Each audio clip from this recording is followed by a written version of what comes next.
Desde el Centro de Noticias en Televicentro, para Honduras y el mundo, a continuación el foro líder de la televisión en Honduras. Frente a Frente, con Renato Álvarez. Frente a Frente presenta el tema del día. Miren, he estado monitoreando, porque así es esto, ¿verdad? Uno tiene que monitorear. Y al menos unos 3 formatos similares a Frente están con el mismo tema que voy a abordar esta mañana.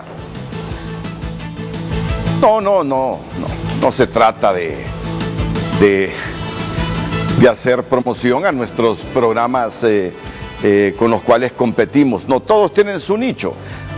Lo importante aquí es trascender ese ego y crear conciencia de lo que parecía que no sería un problema, porque así fue nuestro comportamiento desde hace décadas, que siempre tendríamos agua. Hoy sí parece haber calado muy hondo en la conciencia nacional. Lo que hemos visto este año, yo soy un hombre mayor de los 50. Siempre hubo periodos de sequía, que no llegaba el invierno el 3 de mayo, porque antes el invierno era fijo el 3 de mayo. ¿Recuerdan ustedes? Y si no caía la primera lluvia el 3 de mayo, al siguiente día nuestras viejitas y nosotros los jóvenes andábamos pidiéndole a San Francisco Labrador, no recuerdo si era San Francisco. ¿A quién era, Edgardo?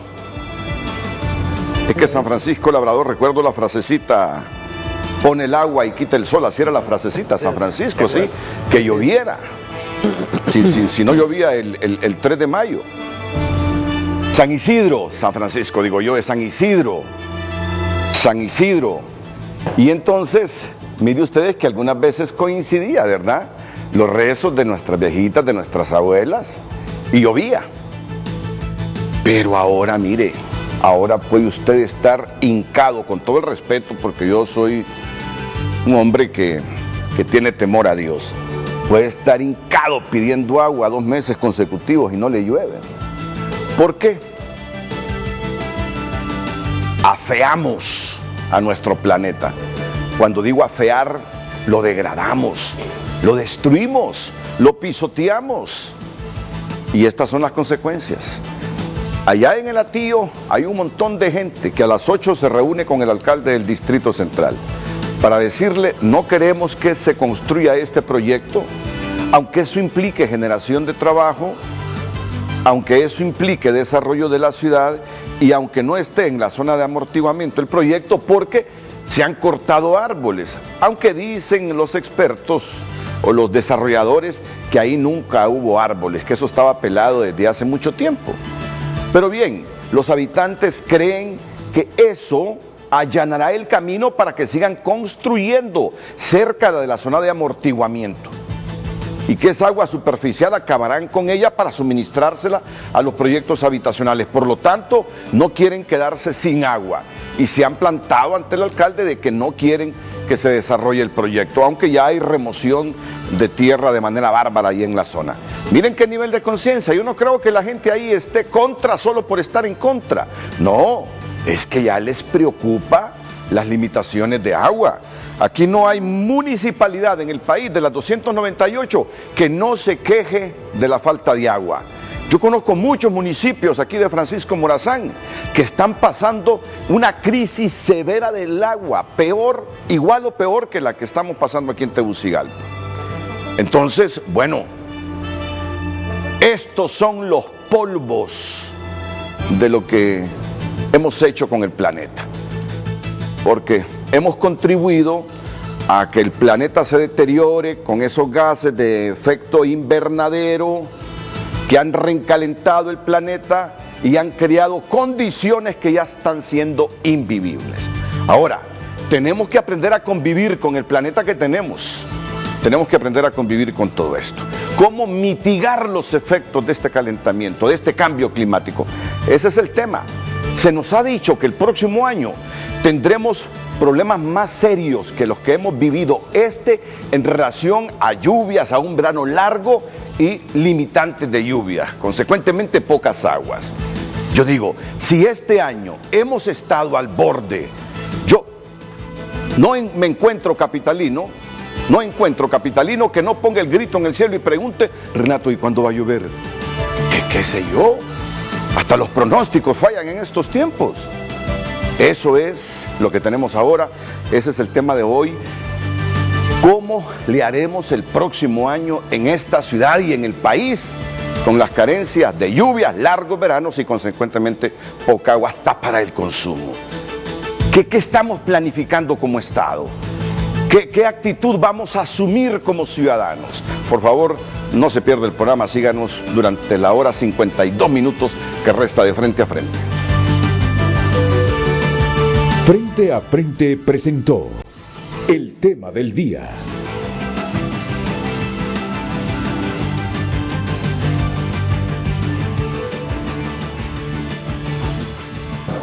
La pregunta que tenemos para ustedes esta mañana en redes sociales, planteada Frente a Frente HN en Facebook y Twitter: ¿cómo mitigaremos el próximo año los efectos del brutal y más largo verano en comparación con el presente?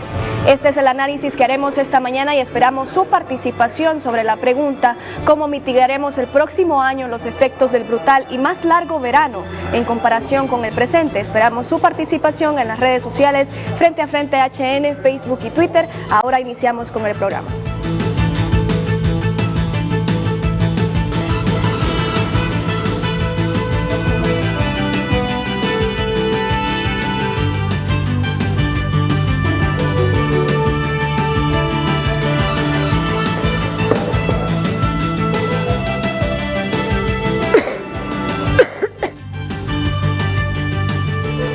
Miren qué selecto panel, como sucede todas las mañanas, tenemos hoy. Voy a comenzar con el gerente del Instituto Hondureño de Mercadeo Agrícola, IMA, don José Mario Gómez. ¿Qué tal, José Mario? ¿Cómo está usted? Gracias. Bienvenido. Muchas gracias por la invitación. Buenos días al programa.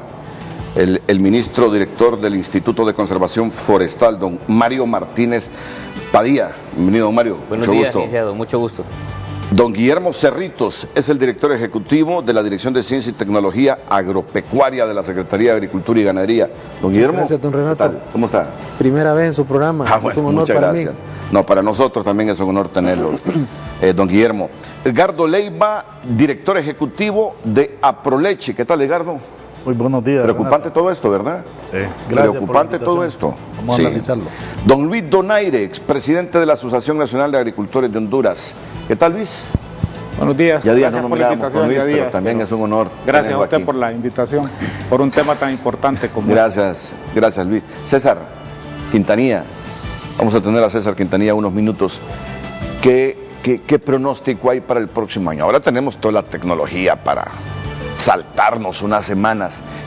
¿Qué dicen los científicos sobre el clima del próximo año? César, a ti te he escuchado, tú eres el que me tienes a mí en alerta de que el próximo año va a ser todavía más severo el verano.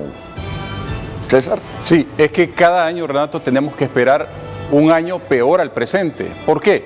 Porque en cuanto al tema de mitigación, porque tenemos que definir dos cosas. La mitigación ataca las causas del calentamiento global y el cambio climático, y la adaptación ataca los efectos, que es justamente los que recibimos los países en desarrollo.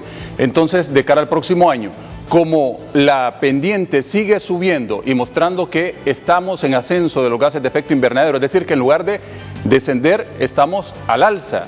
Fíjese usted que la máxima que había puesto el panel intergubernamental de científicos expertos era que no pasáramos en la atmósfera de 450 partes por millón, hablando específicamente de los gases de efecto invernadero, y estamos en 487, es decir que seguimos enviando pues millones de toneladas de gases de efecto invernadero. Y esto no se va a detener. El calentamiento, yo pongo en duda que lo mantengamos por debajo de los 2 grados Celsius y nos podemos ir a 6 grados centígrados, y esto sería catastrófico para todos los ecosistemas del planeta. Hay una alerta porque el panel de científicos ya elaboró un informe. Recuerde usted que este 25 de septiembre se reúnen todos los mandatarios en la cumbre mundial que ha convocado el secretario general Antonio Guterres. Y pues ya hay una filtración del borrador, y en ese borrador dice que de continuar las emisiones, el fenómeno del Niño, por ejemplo, se va a duplicar.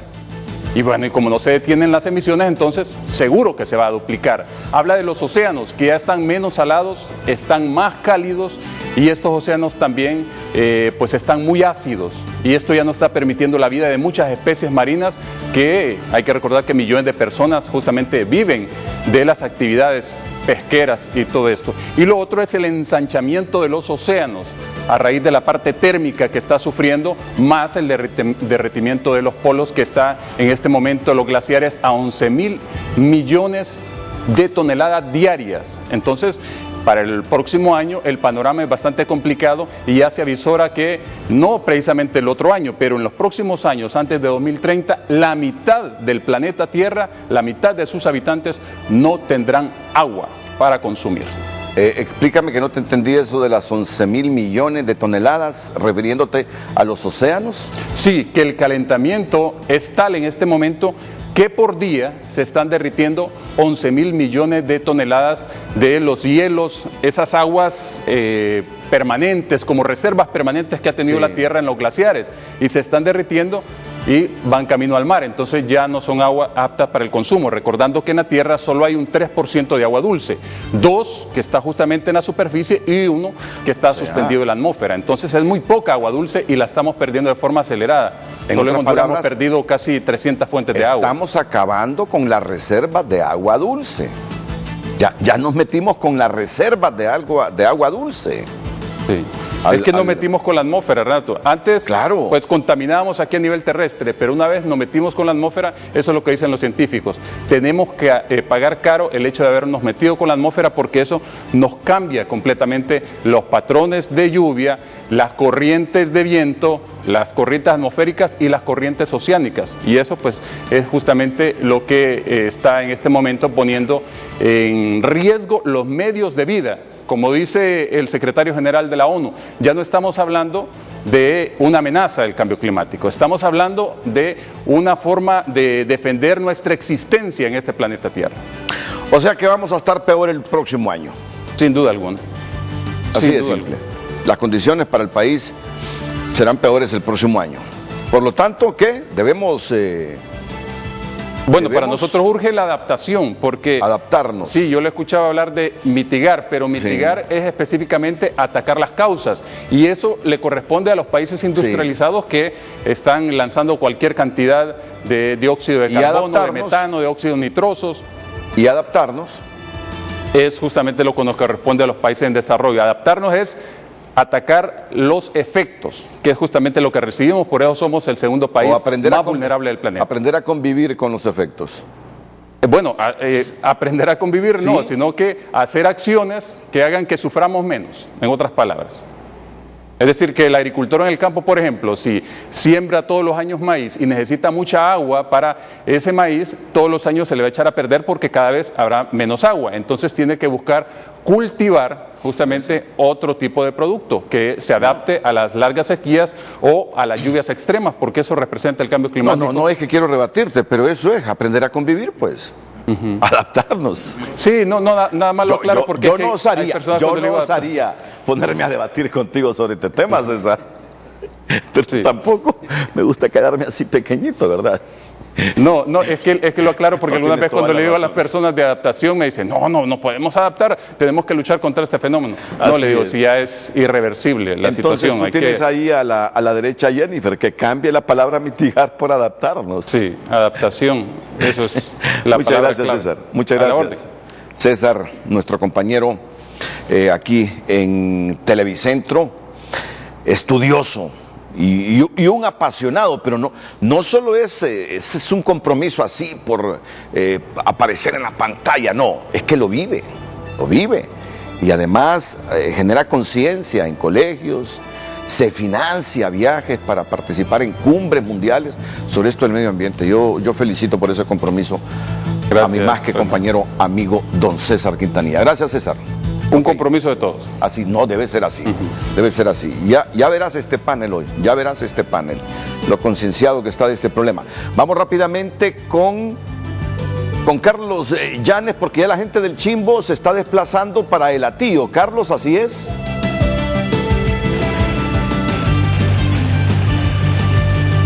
Muy buenos días, Renato, y también a sus panelistas. Y bueno, le voy a contar que nosotros que hemos seguido muy de cerca desde un inicio estas acciones de protesta, podemos decir de que hemos percibido una conducta de protesta bastante auténtica por esas personas, es decir, que lo están haciendo porque tienen conciencia de la crisis ambiental que estamos viviendo. Este lugar donde nos encontramos en este momento es un callejón en el sector del Chimbo que sirvió hace tan solo unos minutos como punto de encuentro para los pobladores del Chimbo, de Valle de Ángeles, de Santa Lucía y también de San Juancito. Aquí se reunieron y hace tan solo unos minutos acaban de partir en varios autobuses e inclusive en camiones hacia el sector del Atío para acuerpar la protesta que allá se está efectuando también, ya que allá es donde se encuentra el alcalde capitalino, quien sostendrá una reunión o un diálogo con estas personas para buscar una solución a esta situación que ha mantenido en problemas principalmente a las autoridades municipales, también a las del gobierno central, específicamente a los de medio ambiente, con pobladores que defienden el bosque de este sector de la Tigra. Así que estas personas irán a mitad del trayecto para reunirse con el resto de las personas y hacer una protesta unificada con la intención pues de lograr ya resultados favorables para las intenciones que tienen estas personas. Así que la situación en ese lugar está normal. Aquí llegó desde muy temprano un grupo de policías antimotines bastante fuerte con la intención de evitar el bloqueo de calles, pero este no se realizó. Estas personas estuvieron a un costado, dijeron de que la intención de ellos no era perjudicar. En ese sentido sacaron sus pancartas y estuvieron por una hora en esta calle. Luego la abandonaron sin ocasionar ningún perjuicio. Aquí la policía pues también ya está abandonando la zona, así que el tránsito vehicular aquí está totalmente normal. Renato, ¿cómo está el estudio? Llanes, Luis Donaire tuvo problemas para entrar a Tegucigalpa y venía de Olancho. ¿Cómo hizo, Luis? La tuve que regresar. Y ahí por Río Hondo hay una carretera que interconecta la de Olancho, que es carretera de terracería con Soroguara, y entrar por la carretera del norte. Entonces así pude llegar. O sea que por lo menos estuvo una hora buscando vías alternas una para hora llegar a la capital. Sí, porque llegué faltando 15 para las 6 aquí a la entrada, ahí antes de Prondeca, ahí por Río Abajo. Muy bien. Tony Munguía está con el alcalde. ¿Está con el alcalde o ya no está con el alcalde? Bueno, entonces no hay entrevista con el alcalde porque hubo problemas ahí. Bueno, miren qué terrible lo que estamos pasando, qué situación tan compleja, qué situación tan difícil la que estamos pasando. Señor don Guillermo Cerrito, director ejecutivo de la Dirección de Ciencia y Tecnología Agropecuaria, lo mismo que Mario Martínez Padilla, ministro director de ICF. Sé que estuvieron reunidos ustedes ayer o anteayer, ya estudiando el problema para ver cómo nos adaptamos el próximo año, que se nos vaticina, la situación va a estar en peores condiciones. Efectivamente, licenciado Álvarez, primero quiero tomarme un minuto para hacer dos deferencias en este caso. Primero, saludar a la familia ICF, hoy cumplimos 11 años de aniversario, y luego a nuestros maestros, que de las escuelas y las universidades han sido formadores de nosotros. Hoy es el Día del Maestro, felicitaciones para ellos. Con relación al tema, licenciado Álvarez, para nosotros como gobierno, el tema del cambio climático desde el contexto de la adaptación requiere perspectivas de corto, mediano y largo plazo.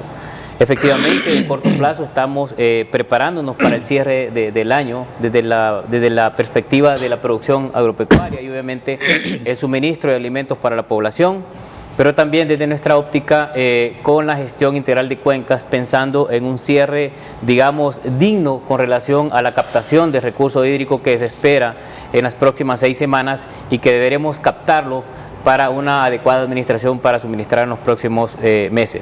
Pero del otro lado también nos estamos preparando para hacerle frente a una temporada intensa de calor, lo cual nos augura un escenario negativo con relación a los incendios forestales, y en ese sentido también estamos ya tomando cartas en el asunto. Y obviamente en el marco de cuestiones de mediano y largo plazo estamos acercándonos a los gobiernos municipales a efecto de promocionar la gestión participativa comunitaria de cuencas hidrográficas bajo el enfoque de una producción sostenible, teniendo en cuenta medidas eficientes, productivas, con un uso racional y óptimo del recurso agua. Muchas gracias, don Mario Martínez. Yo sobre este tema ayer tuve una intensa plática, un buen diálogo con Edgardo Leiva. ¿Cómo miras el panorama, Edgardo? A partir de lo que ahora estamos experimentando los hondureños y sobre todo los que vivimos en algunas ciudades como la capital de la República, sin que se escape ningún municipio de este fenómeno que tenemos ahora mismo, ¿verdad? Sí, buenos días, gracias Renato por la invitación y a todos los panelistas, muy buenos días y al auditorio. Miren, llegamos al punto de no retorno del cambio climático, tal como decía César Quintanilla. Yo creo de que ya la cantidad de emisiones de carbono a la atmósfera ya lo estamos resintiendo enormemente, y estos países, la alta vulnerabilidad que tenemos nos hace realmente pensar de que hoy más que nunca tenemos que unirnos, tenemos que buscar alternativas y buscar de qué manera implementamos políticas públicas alineadas, pero todos nos tenemos que alinear. Aquí nos tenemos que alinear tanto el gobierno como el sector privado.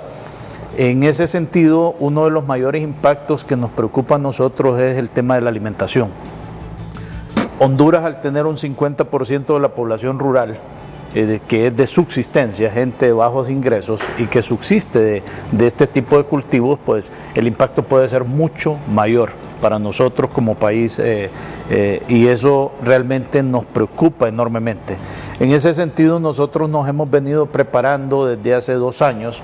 El 15 de abril estuve en este programa, Renato, trajimos a unos expertos de México, porque en el tema de alimentación, nosotros principalmente un producto tan sensible como es la leche, estamos sumamente preocupados, porque la caída que se iba a venir en la producción de leche, nosotros la vaticinamos desde hace 2 años, por todo este tema de que uno conversa con gente experta en el clima, así como César Quintanilla y alguna gente que hemos traído, y mirábamos venir de que realmente la producción de alimentos para la ganadería se iba a venir completamente para abajo. Y cuando vemos esa cantidad de precipitaciones pluviales que se bajó enormemente en ciertas zonas, pues era lo que nos tenía muy preocupados.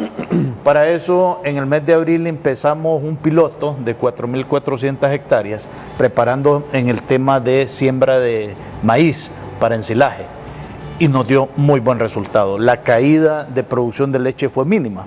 Y ahí es donde nos hacemos una pregunta. Si Honduras está sintiendo los embates de una sequía, pero cuando usted mira los commodities de las producciones, por ejemplo, producción de leche, la producción de leche en el mundo anda altísima, anda increíblemente alta. Usted va a ver la producción de maíz, aún teniendo un impacto climático como tuvo la franja maicera este año con el tema de inundaciones en todo el río Mississippi, usted va a ver que los precios tampoco se han disparado. Entonces usted llega a la conclusión y dice, ok, entonces ya los países industrializados, ya las industrias han emigrado a un tema de adaptación, a un tema donde tenemos que decir, ok, los que van a producir alimentos tienen que implementar nuevas tecnologías, tienen que cambiar lo que usted decía al principio del programa, dejar de estarle rezando a San Isidro, labrador, sino que realmente empezar en una temática donde podamos prevenir lo que va a pasar.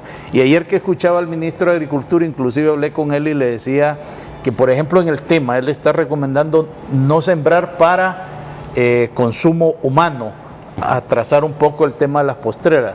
Nosotros le decíamos, por ejemplo, y escuché a la gente del Senado, a Francisco Arañal, decir de que septiembre, octubre y noviembre iban a ser los meses de un poco mayor de precipitación pluvial.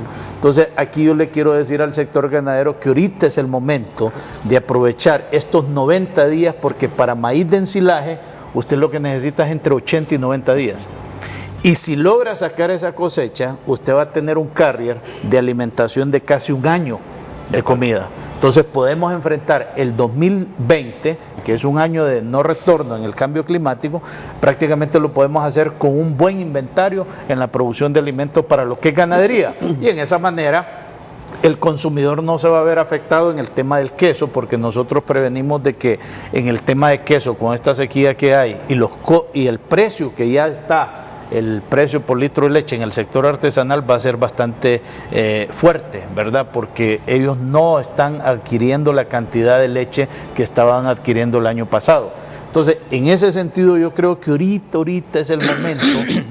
Esto lo tuvimos que haber hecho hace 10 años, porque desde hace 10 años me acuerdo yo de que había un documental que se llama 6 grados que cambiarán el mundo, sobre el cambio climático, y ya están hablando de que ya llevamos 2 grados, entonces quiere decir que las perspectivas a futuro, tal como decía al principio del programa Quintanilla, es que no es nada halagador. Entonces tenemos que empezar a trabajar, adaptarnos, y ahí es donde dicta, donde el ICF pueden coordinar acciones, y el sector productor, así como está aquí representado CALE, podemos ver de qué manera hacemos una sinergia para enfrentar esto, porque ahorita los commodities están baratos. ¿Qué va a pasar si el día de mañana se dispara el maíz, se dispara la leche en el mercado mundial y nosotros internamente no vamos a tener comida? Ahí sí, no solo nos va a faltar el agua, nos va a faltar la comida. Entonces, lo que usted sugiere, Gardo, repasemos de nuevo. Bueno, lo que nosotros hemos propuesto es una política pública, pero cuando hablemos de política pública es un real alineamiento de las instituciones del Estado. Por ejemplo, si hay que masificar la producción de maíz para ensilaje, porque el productor tiene 2 problemas, tiene el cambio climático y tiene la apertura comercial.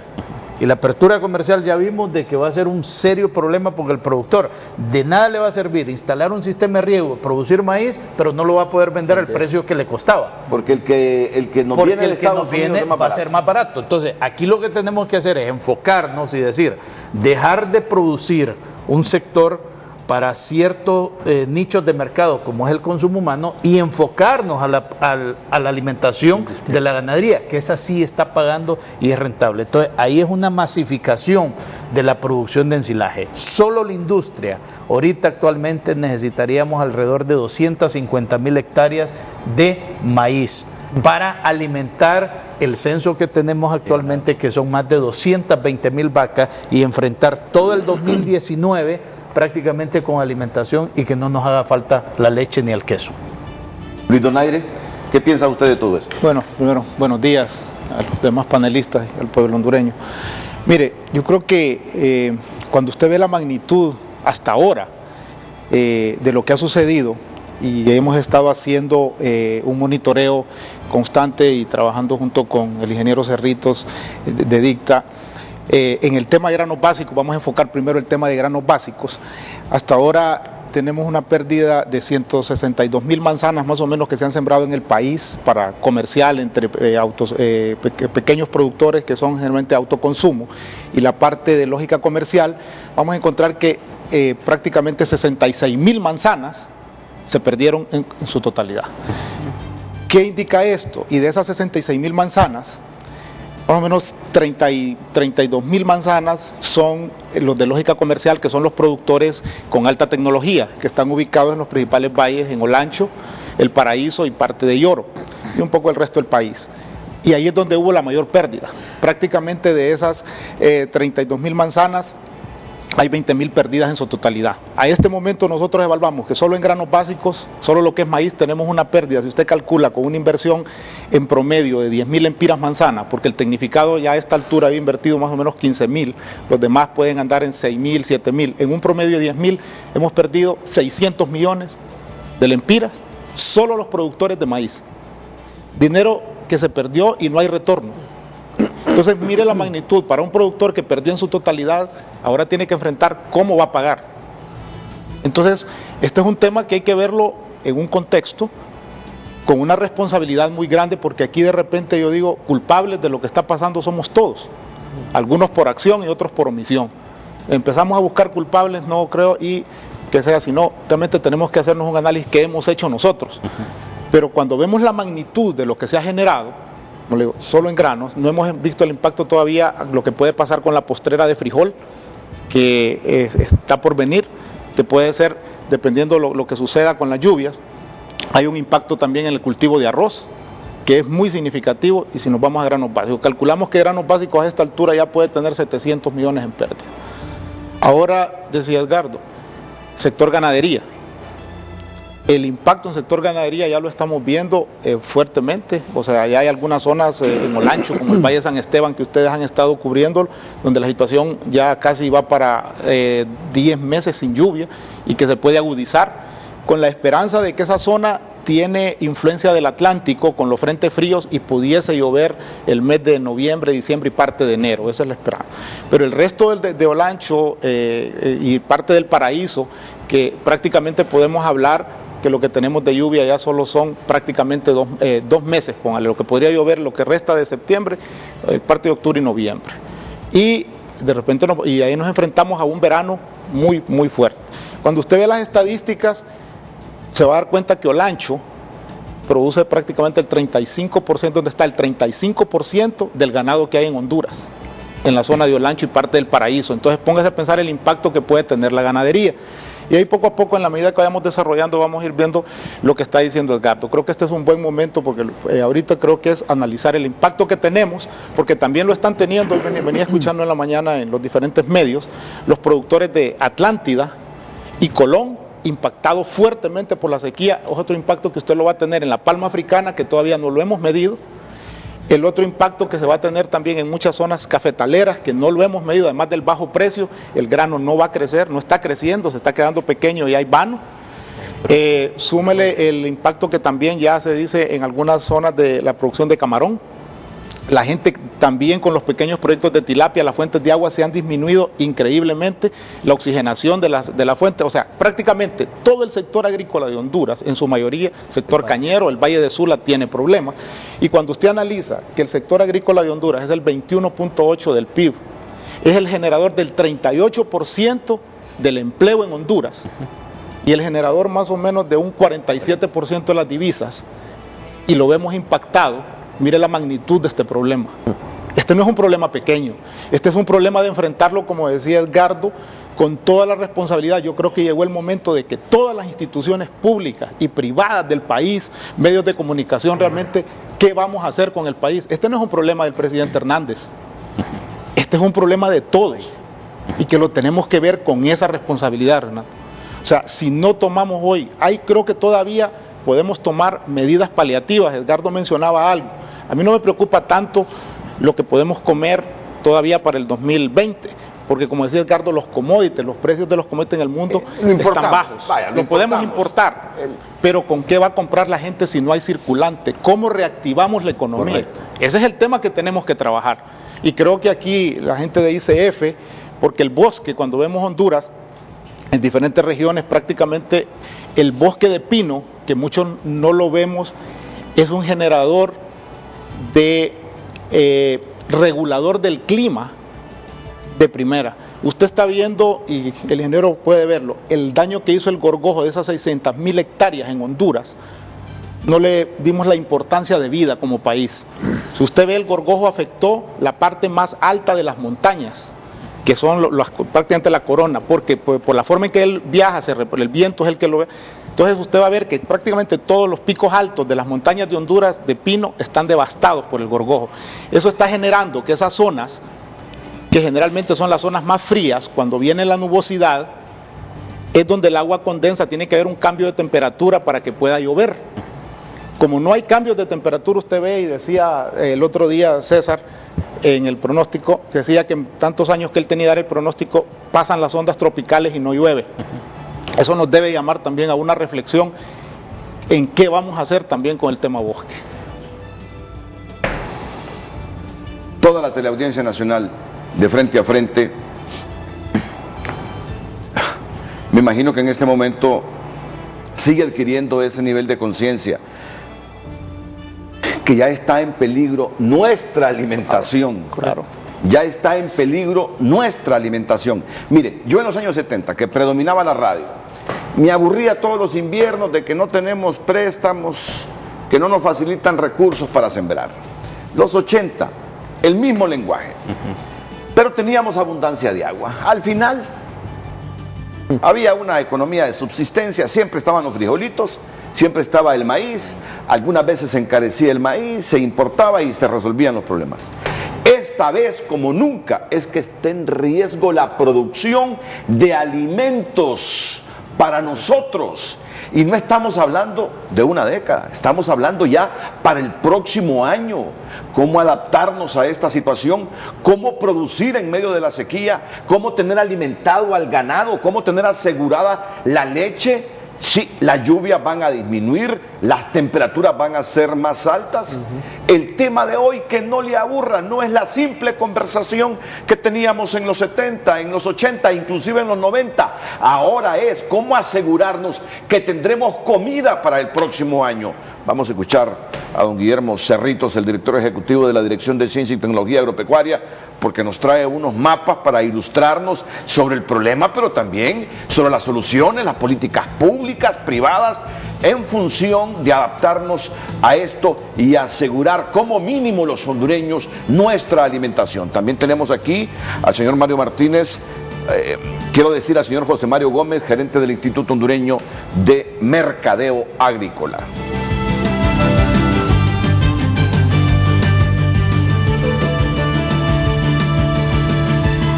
Banco de Occidente. Apoyando al pequeño de hoy, hacemos el grande del mañana. Banco de Occidente y sus plataformas electrónicas le informa sobre comportamientos viales. Así estamos en Tegucigalpa a esta hora de la mañana, pues ya varios puntitos complicados de tránsito vehicular y estamos observando cerca de la Fuerza Aérea Hondureña colores anaranjados y a rojos. Anaranjados, tránsito moderado, rojos pesado, para que lo tenga clarito. Pues nos acercamos con la plataforma y estamos aquí cerca en el Boulevard Kuwait, cerca del club del Colegio Médico. Y mire la colita de vehículos que le aguarda si usted va a salir de casa a enfrentar las calles de Tegucigalpa y San Pedro Sula, el Boulevard Económico Europeo en su parte baja también. Y llegamos así a Comayagüela, hasta esta calle que conduce a la calle La Salud. Fuerte el congestionamiento en esta arteria, la parte baja pasando el puente del río Guasarique, Segunda Avenida, alrededor del Estadio Tiburcio Carías Andino. Tenemos otros puntos de interés como justamente el Boulevard Juan Pablo II. Hay que recordar que hay que saber manejar las rotondas porque se han producido muchos accidentes últimamente por no usar de forma adecuada las rotondas. San Pedro Sula, así está, 33 calle, Boulevard del Sur, segundo anillo periférico y el Boulevard del Norte, con líneas de vehículos en rojo en su mayoría y otras en anaranjado. Información con inmediatez que te brinda Banco de Occidente, sus plataformas electrónicas. Solicita la mejor plataforma electrónica y realiza sus transacciones de forma fácil, rápido y seguro. Con Occidente en línea y Occidente móvil de Banco de Occidente, apoyando al pequeño de hoy, hacemos el grande del mañana. El reporte del tráfico fue presentado por Banco de Occidente. Apoyando al pequeño de hoy, hacemos el grande del mañana.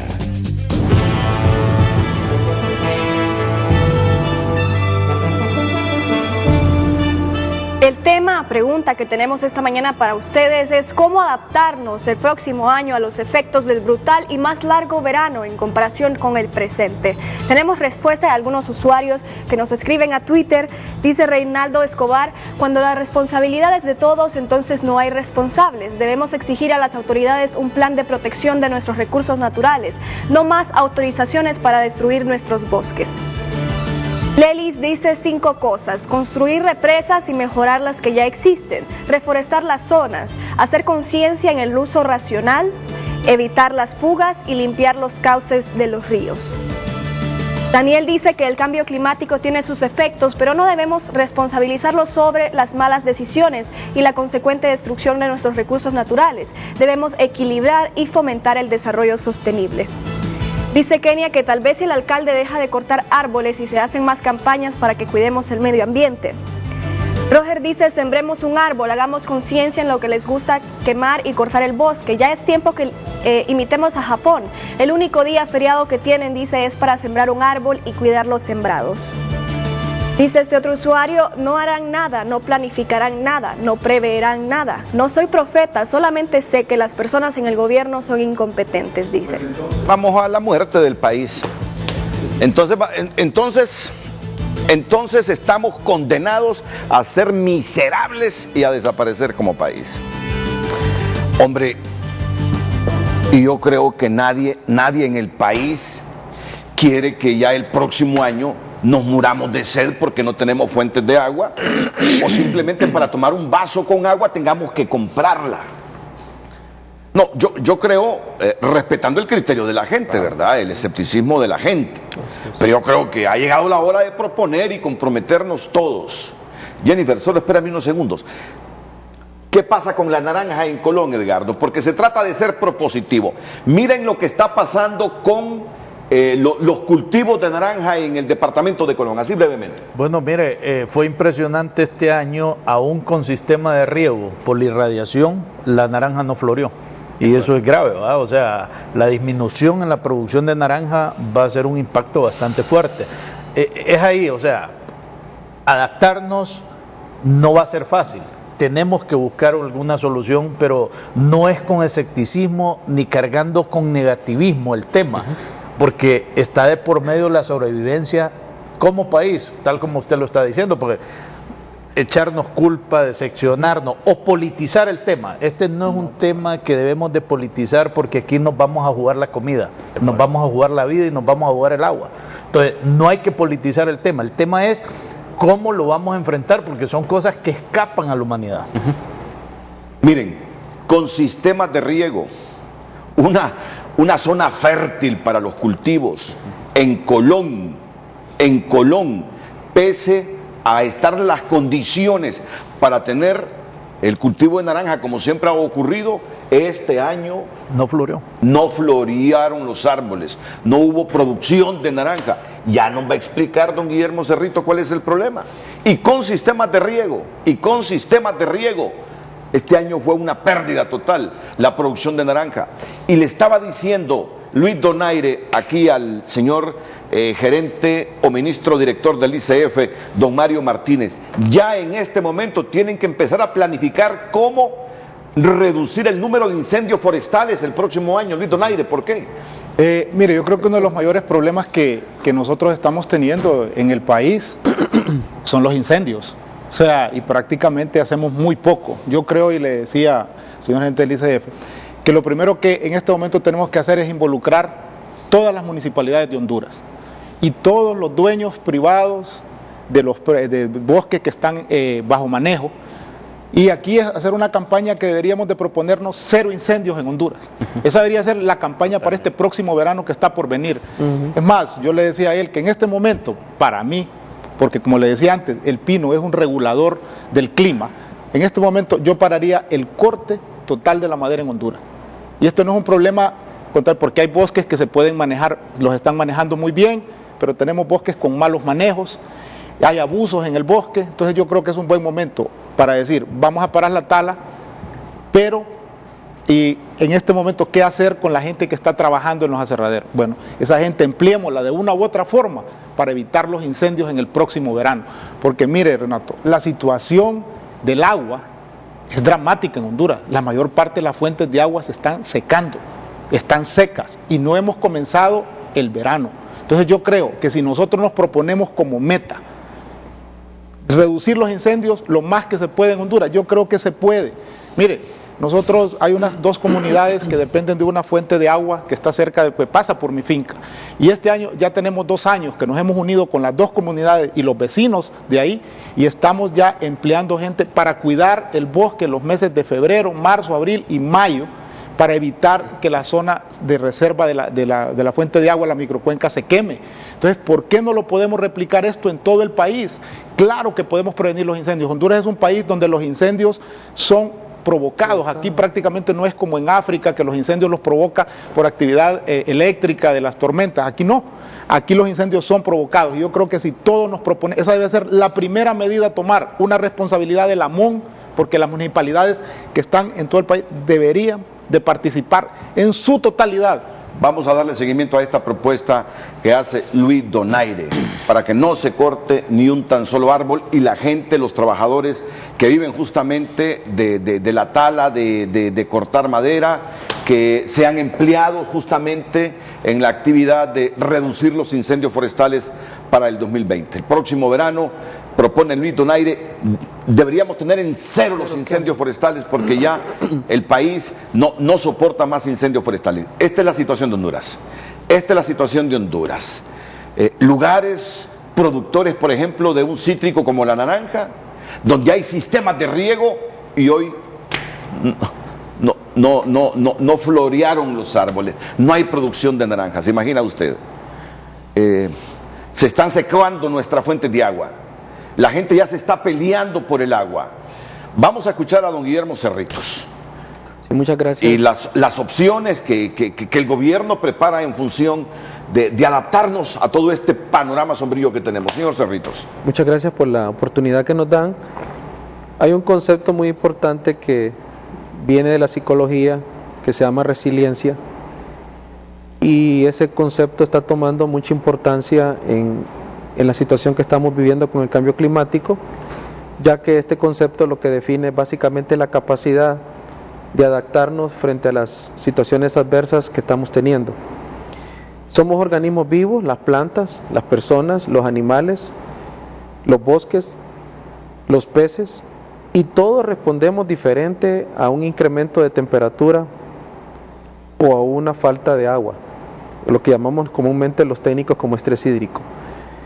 Si la investigación en Honduras no se enfoca en tecnologías resilientes, definitivamente estamos destinados a ser un país que va a perder competitividad en todos los aspectos y no va a poder garantizar la seguridad alimentaria y nutricional del país. Así que ese efecto que estamos viendo en los cítricos, en lo personal yo lo desconocía y le agradezco a Edgardo que lo haya compartido, es básicamente la respuesta de una especie, en este caso el cítrico, a ese incremento de temperatura, aun cuando la planta tiene garantizada el agua. Creo que los animales también van a empezar a responder de manera diferente. Creo que los cultivos, que son la base de nuestra alimentación, van a empezar a responder diferente.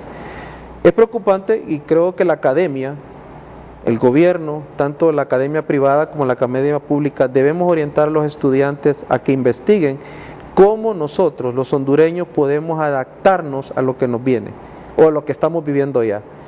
Y que tenemos que tener esa actitud y esa capacidad de podernos sobreponer y recuperar a esta situación.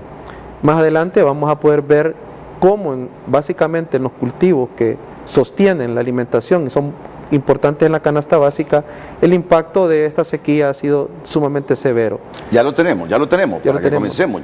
Bueno, solo para que vea, maíz, como bien lo mencionaba Luis, hemos tenido una pérdida de un 50% de la producción nacional, esto en base a un monitoreo que hemos hecho en alrededor de 162,000 manzanas en el país. Este 50% prácticamente corresponde a más de 4 millones de quintales, de los cuales prácticamente ya creo que podemos haber aumentado esta cifra, y si usted le pone un precio de mercado a esta producción, prácticamente los productores dejaron de percibir casi 2,000 millones de lempiras. Mencionaba Luis que solo en inversión se pudieron haber perdido alrededor de unos 600,000, 700,000, pero si le ponemos un valor a esa producción, solo maíz representa más de 2,000 millones de lempiras. El año pasado nosotros no somos un país autosuficiente en maíz, Renato, pero el grano blanco es un grano que nosotros tenemos la capacidad de producirlo. Ya el año pasado las importaciones de maíz blanco, tuvimos una sequía, ascendieron a 3 millones de quintales. Las importaciones de maíz amarillo, que somos totalmente dependientes, ascendieron a 11 millones de quintales. Las importaciones de arroz superaron los 4 millones de quintales. Pero en frijol, cabe mencionar, somos autosuficientes, solo se importaron 0.3 millones de quintales, prácticamente un 10% del consumo nacional.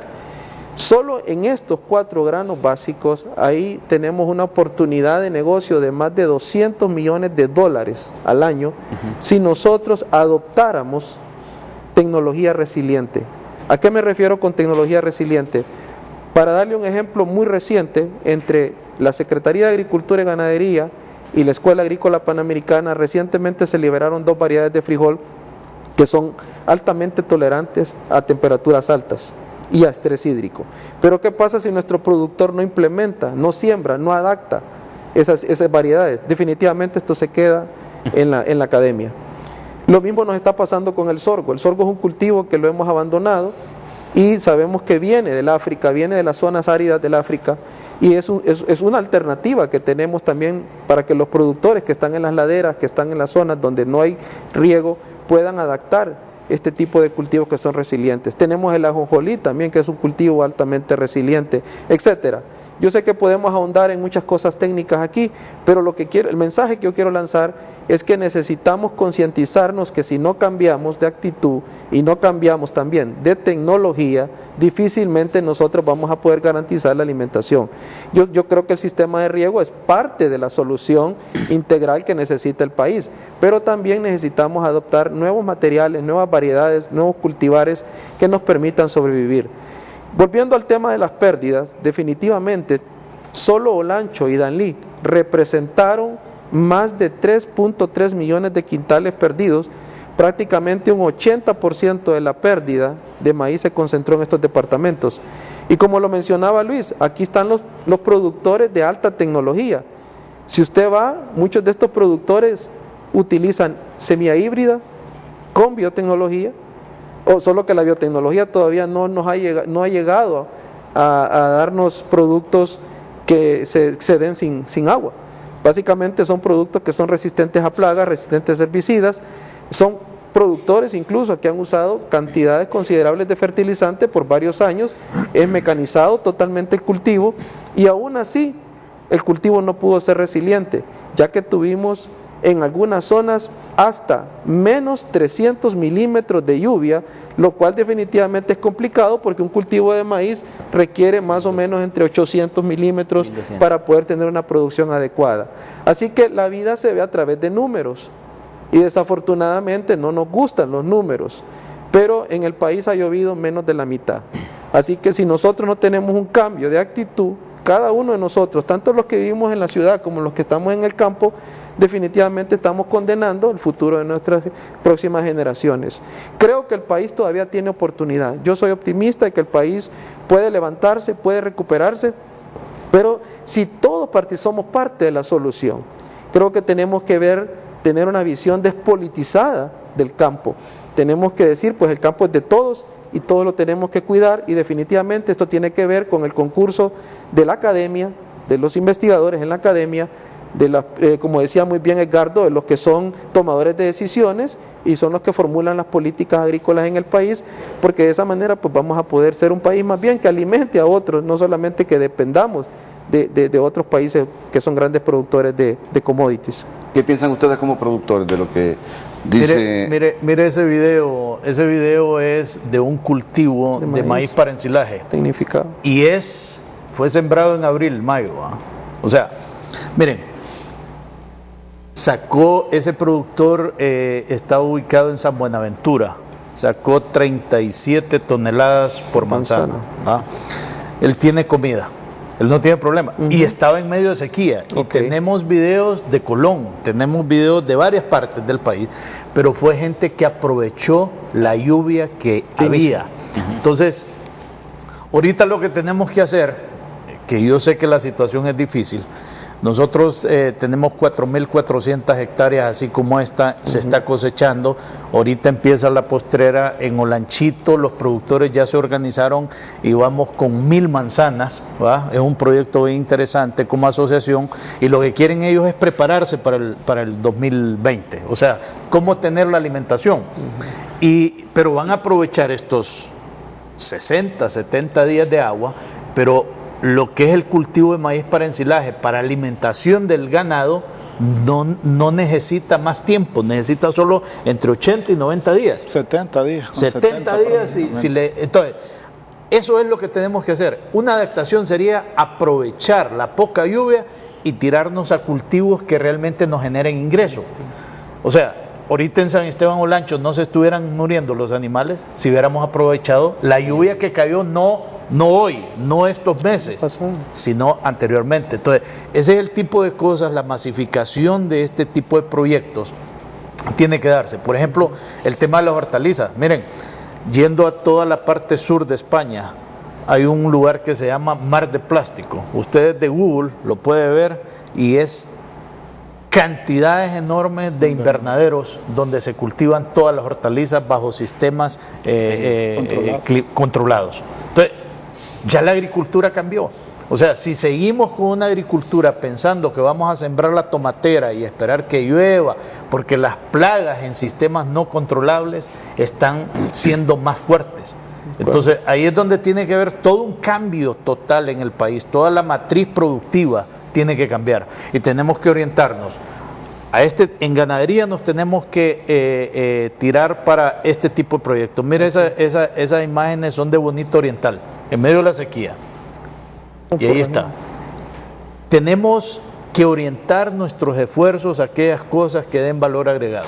Si no, miren, la situación va a ser bien dramática. Y aquí no debemos de aprovechar estos temas para tirarnos el llanto y el dolor, sino es buscar este tipo de posibilidades. Hay gente que ahorita en este momento no se ha visto afectada, pero tomó decisiones. O sea, en agricultura hay que tomar las decisiones 1 o 2 años antes, lo que podamos hacer, y ahorita es el momento. Así es. Mire, yo creo que aquí hay algunas cosas que es el momento de seguirlas replicando. Usted decía anteriormente que la década de los 70, de los 80 y parte de los 90, estuvimos viendo, no hay financiamiento, tenemos problemas de financiamiento y ha sido lo que hemos venido una constante en estos años. Pero creo que llegó el momento de replicar algunas cosas que se han hecho en otros países y algunas empresas lo están haciendo en este país. Una de las pocas maneras en el campo que usted puede hacer para desarrollar realmente y poderle garantizar al productor estabilidad es un programa de desarrollo de proveedores, donde ese proveedor ya tiene un mercado seguro a quien le va a vender. Nosotros no podemos seguir sembrando para improvisar y que cuando las cosechas salen, se bajan de precio y se vuelve un problema. Imagínense tener una producción y que producir sea un problema porque no hay a quien vendérselo. Entonces, si nosotros hacemos un programa de proveedor, ya cada empresa, las empresas que transforman leche, sean industriales o sean artesanales, que tengan sus proveedores, y hacia eso vamos trabajando con un desarrollo, estas empresas se transforman en lo que son empresas anclas o empresas tractoras, que hacen que estos productores se desarrollen. Ahí se le da la parte de financiamiento para poder hacer todo eso, porque todo lo que usted ve ahí, ensilajes, siembras tecnificadas, requiere de inversión. Pero si hay una empresa que tiene un mercado y le podemos enlazarla con el banco, con la institución financiera, entonces nosotros vamos garantizando de una forma. Edgardo está con una empresa que ha estado haciendo eso y para mí eso es lo que tenemos que empezar a hacer, empezarlo a replicar en todo. El tema de hortalizas, los supermercados ya lo hacen con ciertas personas que les compran. Entonces, ¿hacia dónde debemos de ir? Tener una mejor hortaliza con menos químicos requiere de agricultura controlada, invernaderos. Entonces, si nosotros vamos desarrollando ya ese tipo de proveedor, nosotros vamos a ir saliendo del problema. En este momento yo le decía, el departamento de Olancho, decíamos, en el Valle del Guayape, la zona más importante de producción es donde más problemas hubo. Ahorita usted recorre desde el Valle del Epaguare hasta que llega prácticamente al desvío que entra para Punuare. Esa zona se perdió pues en su totalidad. Solo Catacamas tiene un poco y una parte, la parte de Becerra. ¿Qué pasa? Esos suelos están en este momento, el productor está sin saber qué hacer. Una, porque perdió prácticamente su totalidad, no tiene financiamiento, pero hay una gran posibilidad porque gran parte de esos productores, ahí todavía está el río Guayape, está el río Jalán, está el río Telica, está el río el Boquerón, y hay varias fuentes de agua todavía importantes que todavía se pueden aprovechar. Yo hablaba con el ingeniero Cerritos y le decía, ellos están produciendo ahorita como 1.200 quintales de semilla de sorgo sureño. Correcto. Los sorgos son altamente resistentes y producen alimento para ganado de buena calidad. ¿Qué debemos de hacer en este momento para reactivar, por ejemplo, esos productores de maíz que perdieron y que tienen la maquinaria y tienen las tierras? Porque tenemos que hacer un programa y unámonos. Yo se lo estaba proponiendo, es un tema de que yo le decía a Edgardo y se lo decía, agarremos con esas 1.200 quintales, podemos sembrar casi 8.000 manzanas de sorgo forrajero en tierras fértiles de Olancho y vamos a tener una cantidad de alimento que el productor, ese productor que está inactivo en este momento puede vender aún más o menos a un lempira la libra de alimento, de silo. ¿Y qué vamos a hacer? Vamos a garantizar en las zonas donde no hay alimento que va a haber un banco de alimentos, pero ahí necesitamos la participación. ¿Cuánto dinero necesita? Porque decía, ¿Sabe cuánto necesita para sembrar esas 8.000 manzanas? Un promedio de 6.000 lempiras más o menos, porque la semilla de sorgo no es tan cara. ¿Qué necesitamos? 50 millones de lempiras. En un estado que hablamos de un presupuesto de 262.000 millones, ¿cómo no vamos a tener 50 millones en este momento para ponerlos y decirle a Lactosa, mire, aquí está el alimento? Porque el mejor negocio para un productor de leche que le vende a una planta en este momento es tener alimento para tener sus vacas bien, aunque tenga que comprarlo. Entonces, son medidas que podemos tomar de inmediato. Eso lo podemos hacer hoy. Las tierras en Olancho ya llovió a amanecer ayer. Podemos empezar. Dicta tiene la semilla. Podemos empezar a hacer este trabajo, pero necesitamos la voluntad, pero que no se nos vaya un mes en tomar una decisión, Renato. Por eso yo le digo, aquí son las decisiones que hay que tomarlas hoy valientemente y salir al paso y decir, aquí hay 50 millones, señores. Tenemos estudiantes de la UNA que están haciendo su práctica. ¿Por qué no aprovechamos esa universidad que está en el centro de Olancho y decirles esto? Vamos a supervisar para que todo este proyecto se desarrolle bien, hagámoslos partícipes de esto. Lo que pasa es que, desgraciadamente, mire, a mí, yo digo, muchas veces las personas que toman las decisiones en el país, muchas veces creo que no conocen lo que cuesta producir. Decía alguien, en México yo estuve en una pequeña granja que tienen en el centro de la ciudad y llevan a los niños de las escuelas, y me decía una de las personas que estaban ahí, ¿sabe por qué? Esto es una cuestión obligatoria, que los niños de las escuelas vengan a ver cómo se cría un pollo, cómo se cría un ternero. ¿Sabe por qué? Porque muchos niños en las ciudades el único concepto que tienen de un pollo es cuando lo ven en un plato. No saben lo que hay detrás de producir un pollo, cuánta agua necesitamos, cuánto grano necesitamos producir y el esfuerzo que hace un productor. Porque en el mundo, como la mayor parte de los países subsidian la parte alimenticia, los alimentos son deberían de ser mucho más caros de lo que los precios tienen por el costo que usted hace, pero los subsidios hacen para que la población que los precios sean. Y nosotros, en un país como el nuestro, si usted va en este momento a Panamá, y Edgardo lo sabe, Panamá presta para repoblación bovina a 15 años a los productores al 1%. Nosotros, en un país como el nuestro, y decimos tasas del 10%, estamos fuera de competencia. No podemos competir con el mundo. Hemos abierto con los tratados de libre comercio, pero nosotros tenemos que ver cómo competimos. Entonces, ese tipo de decisiones, como le digo, tenemos que tomarlas hoy.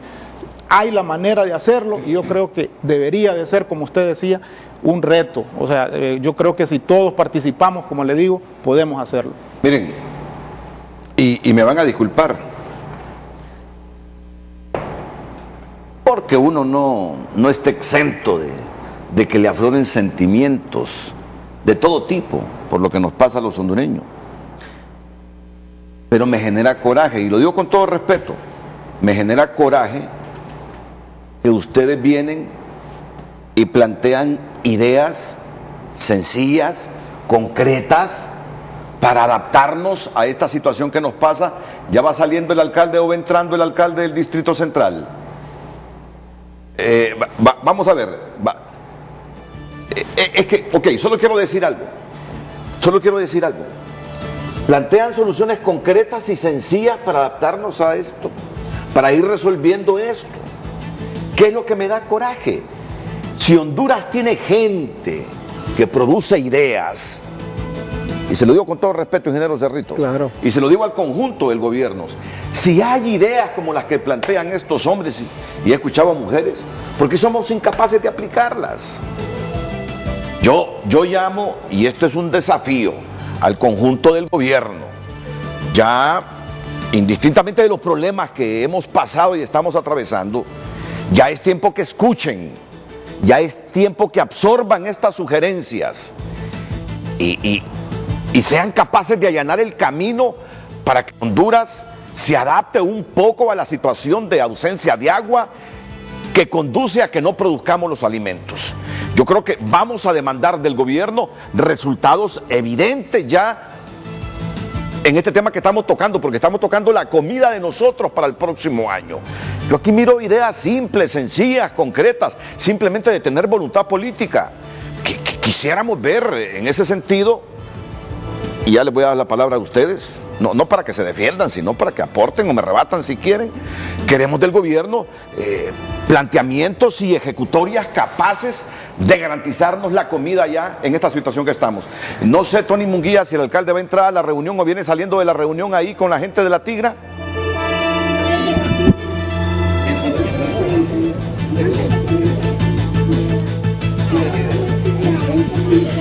Bien, señor Renato, buenos días. Un gusto saludarle desde aquí, desde el kilómetro 7.5. Bueno, el alcalde llegó desde las 6:10. La reunión era programada a las 8, pero él estaba muy puntual aquí.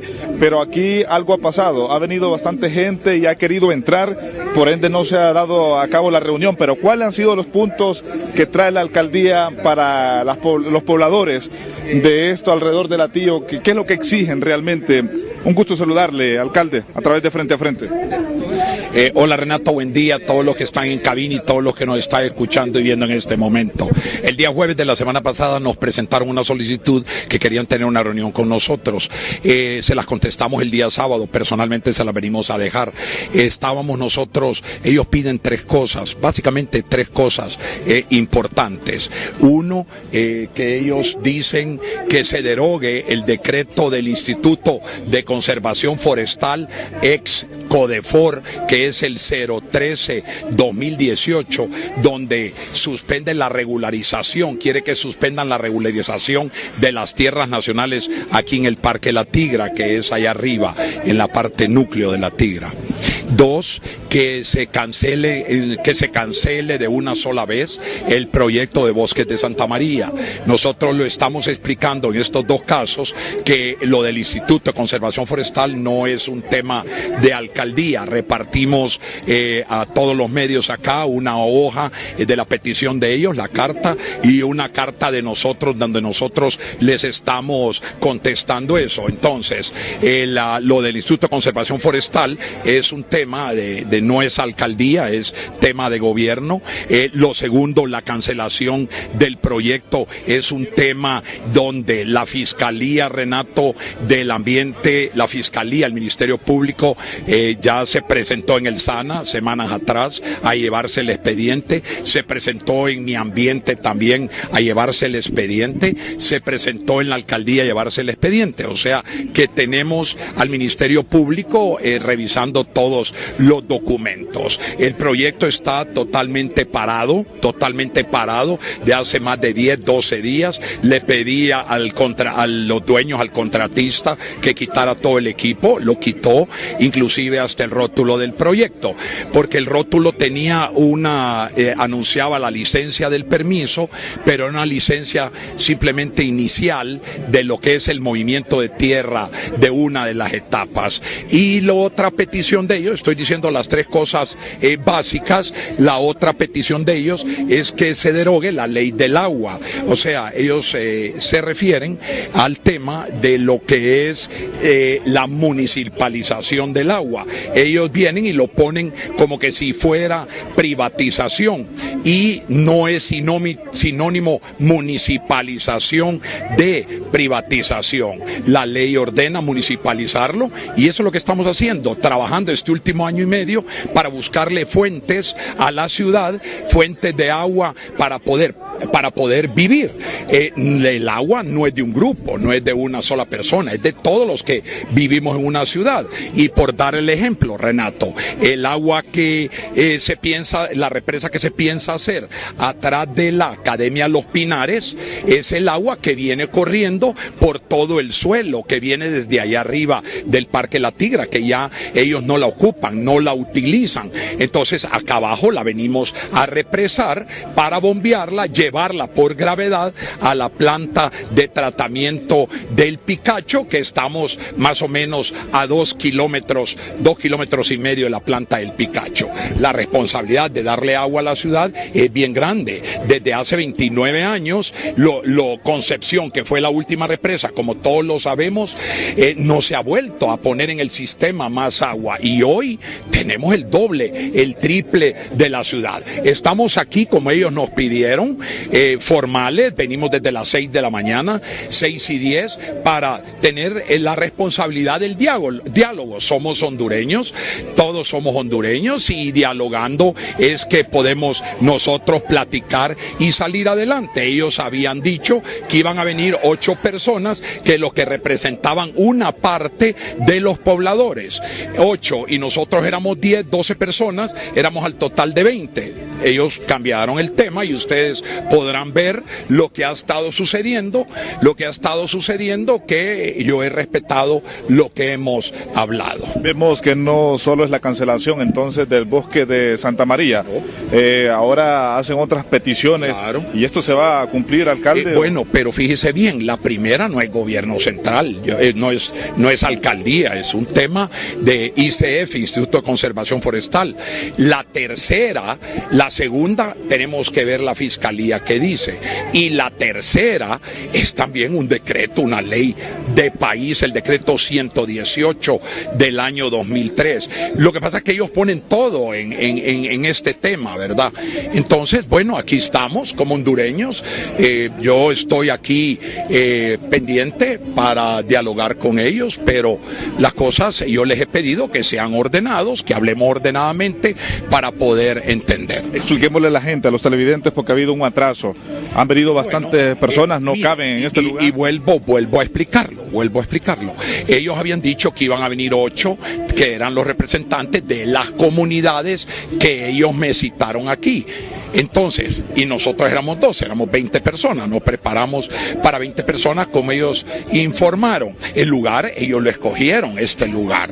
Yo estoy haciéndoles caso de lo que ellos dicen, pero hoy ustedes pueden ver la diferencia, o sea, en el Chimbo, en Cofradía, aquí, y pendiente una plática que así habíamos quedado con ellos. ¿Se va a cancelar del todo esto, alcalde, o no depende de la alcaldía? Ya lo expliqué, está en la fiscalía, tenemos nosotros que ver el dictamen de la fiscalía, pero al final una licencia de mi ambiente, que ya van a venir los de mi ambiente, aquí está ICF, está Amitigra, está Sana, aquí también alcaldía. Yo invité a Amitigra, lógicamente 2 personas de Amitigra, porque hay un decreto, la Amitigra existe, ellos no quieren hablar, no quieren ni que siquiera Amitigra esté. Entonces yo no entiendo, estamos viendo lo que es ley y cómo está la situación. Muy amable, el alcalde Nastri Afura. Renato, no sé si tiene una consulta, si no yo retorno con usted al set principal. Bueno, muchas gracias, vamos a estar pendientes de cómo evoluciona ese conflicto. Vamos a ir a la pausa y venimos con ICF, venimos con la Dirección de Ciencia y Tecnología Agropecuaria. Ustedes han hecho observaciones bien puntuales para adaptarnos el próximo año y los subsiguientes a este asunto del cambio climático. No ha hablado también el gerente del Instituto Hondureño de Mercadeo Agrícola, José Mario Gómez, igual tendrá su intervención después de la pausa. Estamos demandando, y lo digo con todo respeto, decisiones que nos garanticen realmente que no nos quedemos sin agua y sin alimentos. Yo sé que el problema no es único del gobierno, se necesita la colaboración de todos, pero hombre, en ustedes hemos delegado el mandato, en los cargos de elección popular hemos delegado el mandato para que conjuntamente todas las fuerzas sociales, pero ustedes dirigiendo el asunto, resuelvan los problemas que tiene el país. No es que digo que le compete únicamente al gobierno, pero ustedes son la cabeza de esto. Son los que deberían tener capacidad de convocatoria y decisiones que nos garanticen agua y comida, porque así como estamos viendo el asunto, se nos puede poner terrible todo esto. ¿O es irresponsable? En Ficosa, siempre un paso adelante. ¿Cómo adaptarnos el próximo año a los efectos del brutal y más largo verano en comparación con el presente? Esta es la pregunta, análisis que les hacemos a ustedes, usuarios de redes sociales, y tenemos respuestas. Dice Ramón Rueda: sugiero que apenas deje de llover, octubre o noviembre, se levanten bordas para retener el agua de quebradas, riachuelos, etcétera, y evitar que esas aguas se vayan al mar. En otras palabras, construir micropresas en los cauces de estos drenajes naturales. Irving dice: lo que necesitamos en Olancho es financiamiento a bajo interés para producir. Tenemos tierra, maquinaria, agua, pero cuando vamos a las agencias financieras, quien trabaja con interés al 18%, debemos aprender de los países desarrollados. Los intereses para los ganaderos y agricultores es del 2 al 5%. ¿Cómo creen que vamos a competir? Dice Luis: todo inicia con el manejo correcto de parte de las autoridades, haciendo cumplir las leyes y ampliando el control contra los incendios. Institucionalizar la reforestación por medio de los estudiantes en todos los niveles para el corte de madera. Investigar cómo se manejó la plaga del gorgojo del pino, porque ahí hay un tema que tiene responsabilidad directa con los funcionarios. Alejandro dice que hagan una investigación seria e independiente sobre varios ríos en el departamento de La Paz. La flamante congresista Gladys Aurora López dice es dueña de varias cuencas hidrográficas, ríos privatizados en Honduras, cosa que en ningún otro lugar del mundo se mira, pero en Honduras sí. Nelson dice que una propuesta es no brindar permisos de tala por lo menos 15 años para poder recuperar nuestros bosques. Y Manuel dice: vamos a ser honestos, yo como joven junto a muchos amigos estamos conscientes del cambio climático, pero no es que no se quiera ayudar. Por ejemplo, aquí en Ciguatepeque utilizaron el tema del gorgojo como oportunidad para talar los bosques de Calanterique y ocasionar muchos incendios sabiendo que los necesitamos. Cambiemos gente, que necesitamos concienciarnos más sobre esto. Y Ricardo Godoy dice: las consecuencias del daño a la biosfera es evidente y alarmante, pero se trata de un bajo nivel de conciencia. Las propuestas y argumentos técnicos y científicos afloran a vastedad, pero ¿cuántos de los panelistas han plantado árboles y se han comprometido a cuidarlos en su desarrollo? Y si los estudiados no lo hacemos, ¿qué esperar del pueblo iletrado e inconsciente? Y un último comentario antes de la pausa, dice: todos los sectores involucrados deben apoyar al 100% con financiamiento y asistencia técnica a productores que manejamos sistemas de riego y así producir forraje para el próximo año. Estos son algunos de los comentarios. ¿Cómo adaptarnos el próximo año a los efectos del brutal y más largo verano en comparación con el presente? Continúe con nosotros luego de la pausa. Desde la pausa solo quiero lanzar un insumo aquí. Yo, por lo que he escuchado hoy aquí a los productores, la gente que está enviando mensajes a nuestras cuentas de redes sociales, a mi teléfono privado.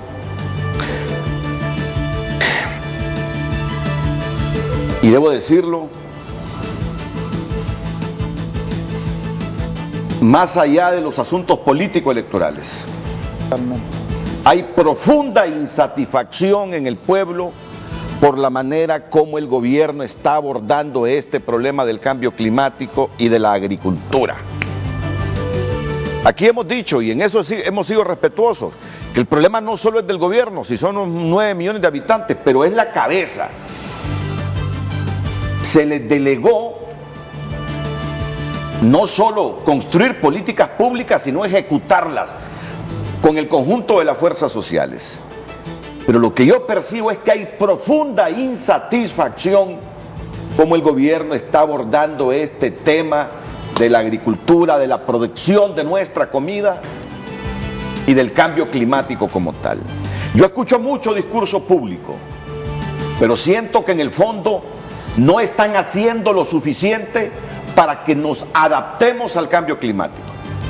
Hay mucho discurso público, hay mucha entrevista, hay mucha cosa mediática, pero en el fondo siento que tiene razón la gente al pedir un poco más y mucho más del gobierno en esta temática. Ese es el tema que venimos, y aquí tenemos funcionarios del gobierno. Y tenemos tiempo para hablar así, con actitud crítica, porque la situación para este año lo estamos viendo, y para los próximos años se va a complicar, porque lluvias no vamos a tener en abundancia. Eso hay que estar conscientes. ¿Cómo adaptarnos a las pocas lluvias? ¿Qué hacer en medio de las pocas lluvias? ¿Cómo hacer que los agricultores se sienten satisfechos, que sigan cultivando las naranjas en Colón, que los semovientes tengan pasto para comer, que haya producción de leche y derivados de la leche? Y aquí siento, y lo digo con mucha convicción, que el gobierno no es capaz de desarrollar una política que satisfaga el interés nacional, porque no nos quedemos sin comida y sin agua. Vamos a la pausa y retornamos. La diferencia. El reporte del tráfico es presentado por Banco de Occidente, apoyando al pequeño de hoy hacemos el grande del mañana. Por cortesía de Banco de Occidente, ahora nos toca monitorear San Pedro Sula. Vamos a observar cómo está el gran San Pedro Sula, pues a la altura del sector de La Lima. Ahí encontramos una fuerte línea de vehículos moviéndose lentamente a 31 kilómetros por hora desde la calle principal del sur del Aeropuerto Internacional Ramón Villeda Morales, transitando sobre la CA13 ahí en La Lima. El Boulevard del Norte, 10 kilómetros por hora frente al Instituto Hondureño de Seguridad Social, y se extiende, pasamos al puente de Río Blanco.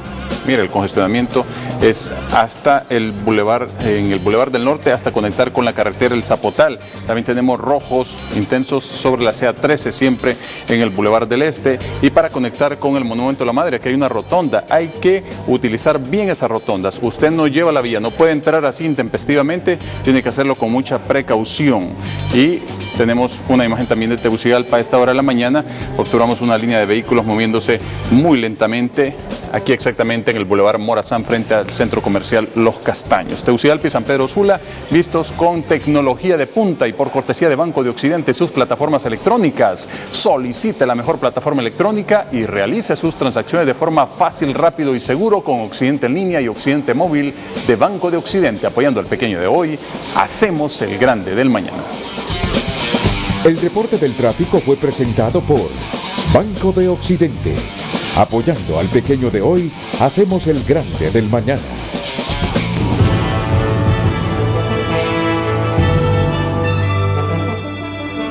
José Mario Gómez, ¿cómo estamos con las reservas? Buenos días a todos y muchas gracias. Andamos bien, afortunadamente, pues para esta cosecha de primera habíamos firmado bastantes convenios con organizaciones de productores del país. Firmamos convenios por 52.000 quintales de frijol para fortalecer la reserva estratégica. Y con el ministro Guevara hablamos acerca de la necesidad de llevarla por lo menos a 60.000 en esta cosecha de primera. Ya estamos haciendo los ajustes. Vamos a tener frijol. Hablábamos originalmente con el ingeniero Cerrito de una producción entre 500 y 600.000 quintales de frijol. Y posiblemente nos acerquemos o pasemos un poco de las 700.000 quintales de frijol. Entonces ahorita para primera no vamos a tener una situación con el tema de frijol. Esto nos da para llegar probablemente al mes de diciembre con el consumo que maneja el país actualmente. Sí tenemos que prepararnos seriamente para postrera. Don Luis Donaire señalaba algo y era el mercado. Uno de los graves problemas que el productor enfrenta es el tema del mercado. Cuando sale la cosecha el precio se cae. Y parece mentira, pero en el país los dos mejores mercados que tiene el productor de frijol son institucionales. Es el IMA y es el PMA. Desde el sector privado se requiere también un apoyo por parte de los industriales que garanticen también, que establezcan un precio de garantía para el productor. Aquí es donde se ocupa el concurso del sector privado también, estableciendo un precio de garantía para el productor. El frijol es el cultivo más importante quizá que tenemos los hondureños, y las cadenas de frijol se organizaron hace menos de 3 años. En maíz tenemos una organización de hace años, en arroz también, pero en frijol se organizó hace menos de 3 años. Pero ya tenemos unas cadenas departamentales, entonces necesitamos aquí el concurso del sector privado para que también desde el sector privado se establezca un precio de garantía en el cultivo de frijol.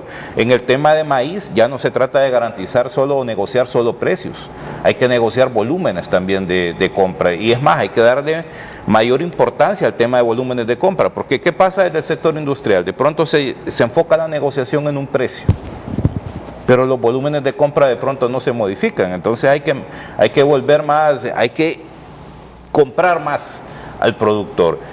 También hay que revisar las estadísticas, ya no podemos seguir hablando porque en los mejores años, creo que del 2015 para acá no hemos pasado de los 8 millones de quintales. Ahorita teníamos una proyección de 8 millones de quintales y se nos ha caído a por lo menos 4 millones, que es lo que estamos esperando ahorita con los números que tenemos de la pérdida que se va a registrar en maíz. Ajá, y en el tema de frijol, si caen las 6 semanas de lluvia que estamos esperando, posiblemente lleguemos a tener una buena cosecha de frijol de postrera, es una posibilidad.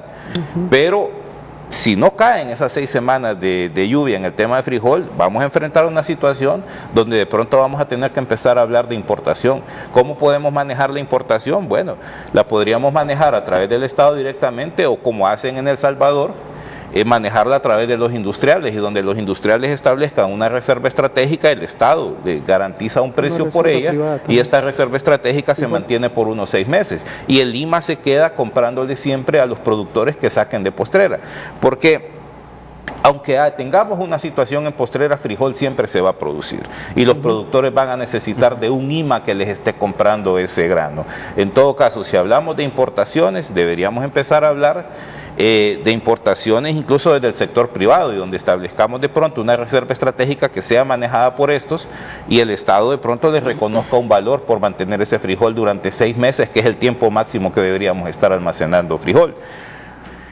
Hablando de propuestas, desde hace meses, en una reunión que tuvimos en Casa Presidencial, se le presentó a la MON la propuesta de crear graneros o revivir los graneros municipales. No es posible que tengamos municipalidades altamente productivas de granos básicos y que entre marzo y julio estén llamando a Lima para ver si le pueden vender un poquito de maíz o un poquito de frijol, cuando debería, o algunas municipalidades de Olancho. Yo recuerdo a un alcalde de Olancho que nos llamó para que le compráramos frijoles, fuimos y le compramos bastante frijol, y luego 6 semanas después me estaba llamando para ver si le podíamos vender frijoles porque la gente no tenía para comer. ¿Y por qué? Porque el precio había sido tan bueno que hasta los que tenían para consumo lo vendieron. Entonces aquí es donde la MON debe intervenir fuertemente también con el tema de los graneros municipales. En algún momento existieron, hay que revivirlos este tema. Nosotros estamos todas las semanas, de hecho yo voy hoy para el occidente del país, específicamente a Tomalá, vamos a pagar y vamos a seguir comprando. La semana pasada o antepasada le comunicaban al presidente de la República que Lima tenía deudas con productores todavía, y esa fue una información falsa, y lo pudimos demostrar, ya que nosotros sí llegamos a tener una deuda de 7 meses con muchos productores del país, pero a raíz de un desembolso que se hizo a Banasupro para que le pagara a Lima, y donde Banasupro se puso prácticamente al día con el Lima le pagó más de 32 millones de lempiras a productores y la deuda quedó en 0.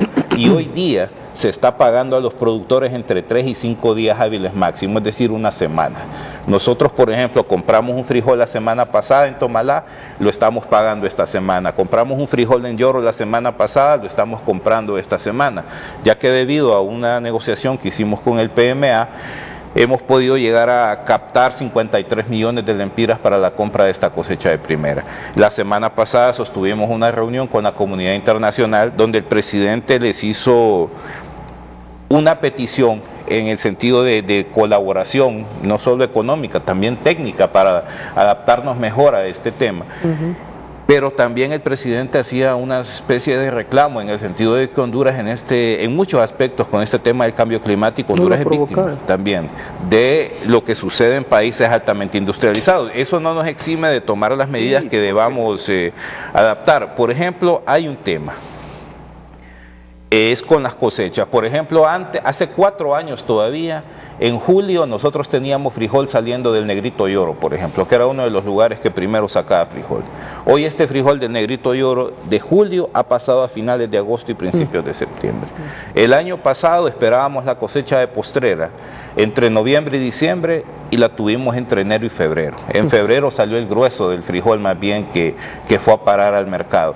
Entonces de pronto esto va a significar también que debamos adaptarnos a las épocas de siembra. Y un tema más, que aquí de pronto es un tema hasta cultural, y es acerca de las variedades de frijol que sembramos y consumimos.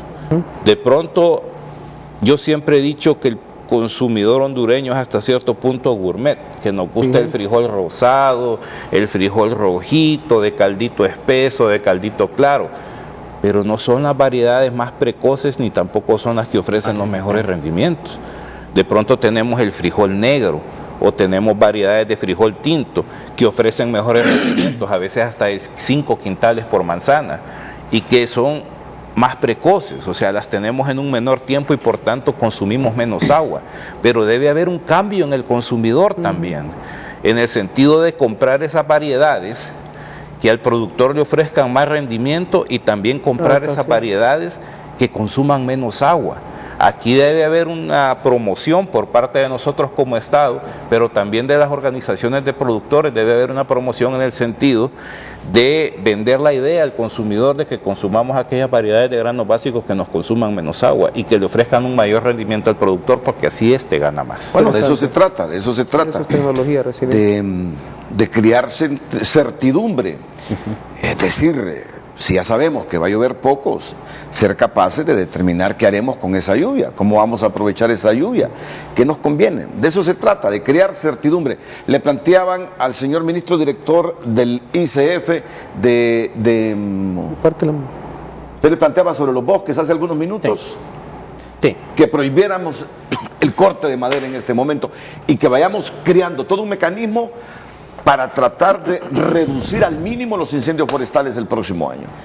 Renato, quiero, en alusión a las propuestas que han habido ante el gobierno, ser estructurado en mi planteamiento. Primero, en el ámbito de la mitigación, el señor presidente a finales de este mes va a comparecer ante la ONU y va a pedir a los países altamente industrializados, principales causantes del calentamiento global, el cual desencadena en el cambio climático, que haya una mayor agilidad en la disposición de los recursos financieros que hay para nosotros, porque efectivamente el recurso se hace público, más no está tan disponible para nosotros. En primer lugar. Segundo, en el tema de la adaptación, como gobierno, mencionar que en el último Consejo de Ministros del mes recién finalizado, se aprobaron 200 millones de lempiras para asegurar la compra de granos básicos, la relación entre Lima y los productores, pero también para apoyar la perforación de pozos, considerando el agua primero para consumo humano, pero también para riego. En el contexto que a nosotros nos atañe y viendo las cadenas productivas, a mí siempre me gusta ir hacia atrás, porque en la cadena productiva generalmente nosotros miramos la falta o escasez del producto, más no hacia atrás en donde inicia la cadena productiva. Y no podemos pensar en una cadena productiva sin agua, más aún con agua, como el ejemplo que mencionaron de los cítricos, donde el sector agropecuario del país debe pensar en una producción ya protegida y obviamente con seguridad de agua. En el tema que nos atañe a nosotros de protección de recursos forestal, como gobierno se ha priorizado 4 departamentos para este año y para el próximo año vamos a incorporar 2 más, donde vamos a proteger alrededor de 80.000 hectáreas en el concepto de restauración, que implica la reforestación, la protección contra incendios y una restauración con enfoque de producción de agua, pero también una restauración productiva que implica la conversión de sistemas agrícolas en sistemas agrosilvopastoriles, es decir, la incursión de especies forestales de alto valor o que faciliten esa simbiosis que hay entre los cultivos a efectos de ser más eficientes. Eso implicará el pago efectivamente a algunas familias que conviven dentro del bosque para que lo protejan. Habrá una remuneración mensual para que ellos se dediquen a ese tema bajo 2 escenarios. Va a haber un escenario para la protección del recurso que es público, es decir, los bosques nacionales, pero también para los bosques privados. Ese es un esquema todavía que está digamos arreglándose, pero que se hará público a final de este mes, donde los gobiernos municipales van a tener una participación directa. Con la propuesta del ingeniero Donaire con relación a la gestión del recurso forestal, yo debo mencionar que el recurso forestal que ha estado bajo planes de manejo en los últimos 65 años existe y nosotros lo podemos demostrar con mapas y lo vamos a hacer ante el Congreso Nacional a finales del presente mes. Es decir, el recurso forestal que ha estado bajo manejo existe porque la industria lo maneja de manera sostenible. Eso implicará cerca del 23% del recurso forestal nacional. El resto, que no está bajo ese régimen, sí es un recurso forestal que ya fue sustituido en su mayoría por cultivo de café y para ganadería, casi en un 90% a nivel nacional. Ese es el área de deforestación a la cual nos referimos, pero el bosque que efectivamente está siendo manejado bajo principios técnicos y sostenibles, lo vamos a demostrar de que ahí están. ¿Qué implica esto, Renato? Implica toma de decisiones en consenso con la empresa privada, con los gobiernos municipales, priorizando primero las fuentes de agua, obviamente, pero segundo, la seguridad laboral de una buena cantidad de familias que dependen del sector forestal. Este sector representa alrededor de 23 a 30.000 empleos, dependiendo del pico de producción a nivel rural, pero también representa cerca del 3% que suma en promedio en los últimos 5 años al PIB agropecuario, y lo cual es sustantivo. pero miremos desde el ángulo estratégico con relación al cambio climático. Mientras queremos no depender de plástico y otro tipo de productos que contaminan, estamos también renunciando a la madera cuando es un recurso fundamental para la cocción de alimentos, para la industria, para la construcción, para los muebles. Es un recurso que tenemos que manejarlo de manera sostenible. Yo aquí quiero resaltar un elemento importante, Renato, y para el Auditorio Nacional, es que los silvicultores, la silvicultura es el equivalente a la caficultura y a la agricultura, solo que la silvicultura se refiere al manejo de recursos forestales. Nosotros tenemos una asociación de productores silvícolas a quienes hemos estado tomando de la mano en los últimos años para fortalecerlos y hacer ver de que la producción forestal es incluso 3 veces más rentable que algunos productos agropecuarios, con la diferencia que son productos de mediano o largo plazo, donde hay que esperar 10 a 15 años. Esto implica, Renato, para cerrar mi intervención, de que los silvicultores, los gobiernos municipales y el sector agropecuario, representado por la empresa privada, debemos tomarnos de la mano para, primero, asegurar la protección de nuestras fuentes de agua y segundo, para asegurar un manejo forestal sostenible para que haya una mayor estabilidad en la economía rural del país.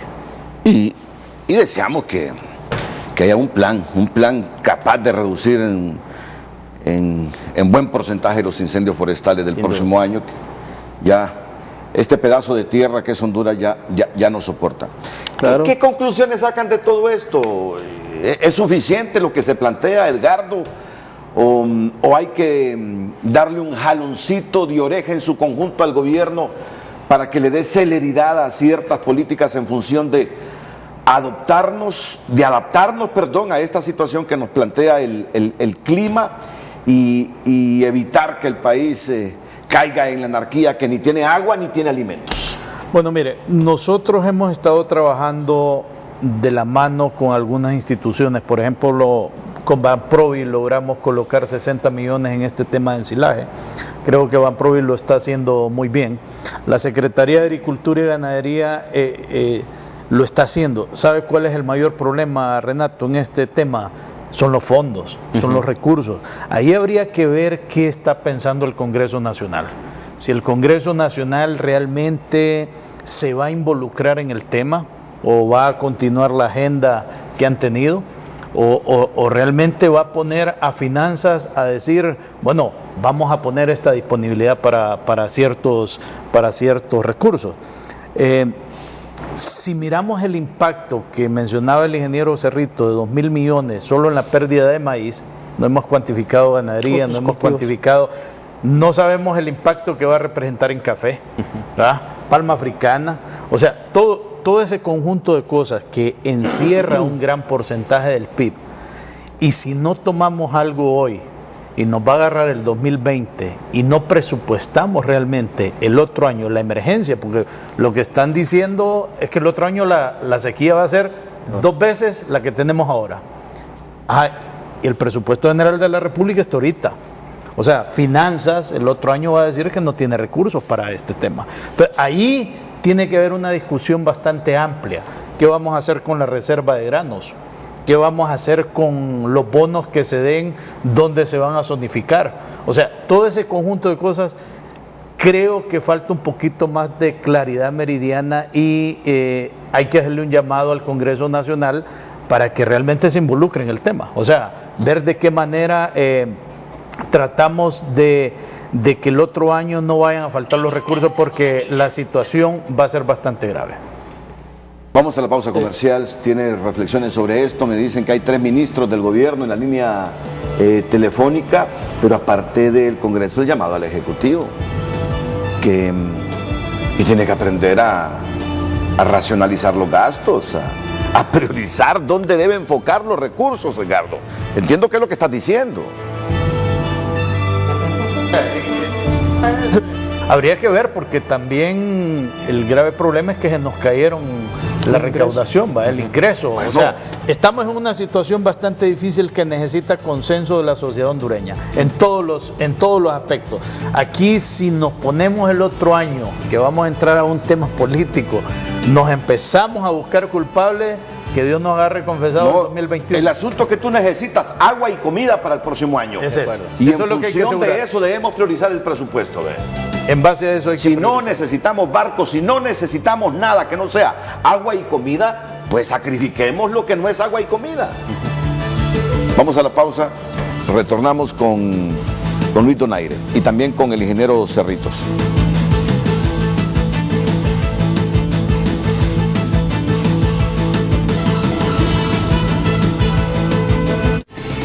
Ya regresamos a Frente, gracias a Banco de los Trabajadores.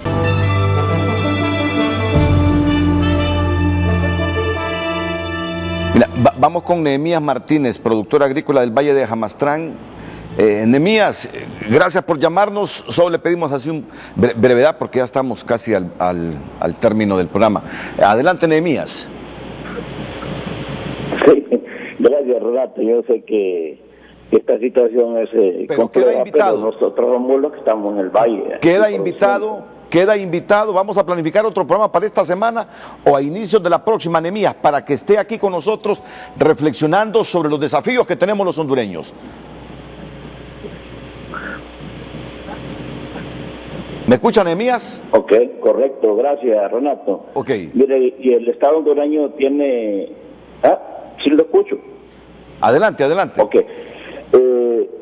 El Estado hondureño ya tiene las instituciones que manejan el sector productor.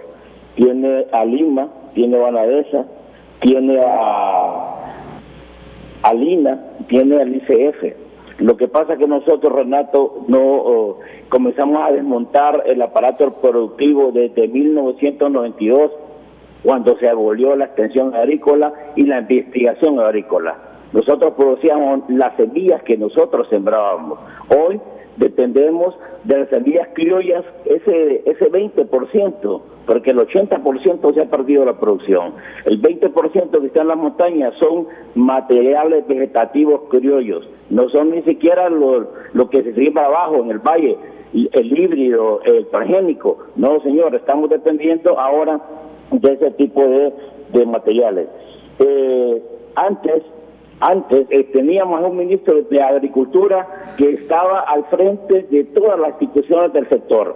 Llámese Banadesa, llámese Lima, llámese ICF, y todos funcionaban y hacían clic y había una estrategia productiva en el campo. Ahora está desarticulado el sistema de producción agrícola y de previsión, porque hemos nosotros creído que una vez desmontado este aparato que teníamos, las importaciones iban a suplir nuestras necesidades. Ahora nos vemos con un problema de soberanía alimentaria.